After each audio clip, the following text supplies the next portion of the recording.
we actually have parts of 3 different bands. You have a 7th grade band who meets every other day. You have a 7th grade band who meets every day. And you have a Create band who meets every day. And so in my office in the summer, I'm dreaming up ideas, and so I thought, okay, let's put them together. So we have 2 songs this evening that we're all going to play together, and this next one is one of them. This one happens to have 4 short movements, so please hold your applause until we're done with all 4.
That song, the Prehistoric Suite that they played just a little while ago, that was the first time they ran through it, all the way through it together. We did a little bit of it earlier tonight, but that's the first time they went on. And the next song we're going to play, it's the first time they will have done it all together too. So can you give them another round of applause?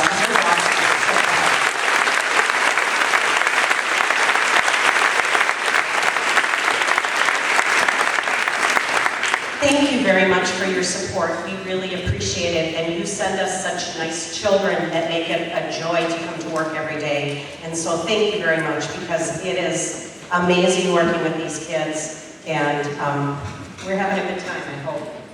Because who wouldn't like that today's concert is so right? Their living room concert, I sure hope they played all these songs for you individually at home. They had a living room concert assignment that was due last week, so I sure hope you heard that and played that and wrote down just a few notes for your kids. And contrary to what they might be telling you, they have an assignment every single week in their lesson. So they have something that they're supposed to be practicing. And all of these kids have major assessments that are due. Like they got them at the beginning of September, and now they're due, and some of them have them almost all done. I mean, there have been a couple kids just this week that have been coming in and taking care of all of them, but you might want to ask them where they are on their assessments right now and see how far along they are. Please support our music parents. Our Kettle Moraine Music Parents is a wonderful organization, and just about any time we've asked them for anything, like they gave us our big whiteboard, we needed an instrument one year, and they bought us an instrument, and so there's a little fishbowl that's outside on the table, and if you'd be willing to donate, that money all goes towards supporting the things in the music program that we can't afford to buy with our budgets. There's a delicious toffee that's right outside the door. It's called Tilly's Toffee, and that also, she gives us a really nice proceed of what you buy, and if you haven't ever tried it, I highly recommend it. I just want to warn you, though, you'll probably eat the whole bag when you start eating it if you like toffee, so just be forewarned. But that has helped us buy some little incidentals that we've needed along the way. If I could just ask you to please remain seated when kids first go out, because this area out here gets really crowded and it's hard for the kids to get the chairs and the percussion equipment through. Or better yet, if you want to visit, you can visit as long as you like, but maybe move over into that smaller gym over there, and then the kids can get all their stuff in and out faster. That would be greatly appreciated. So before we play our last song, I'd just like to thank you again for your support. We all three of us really appreciate it. Your kids are awesome. Clap for your awesome kids.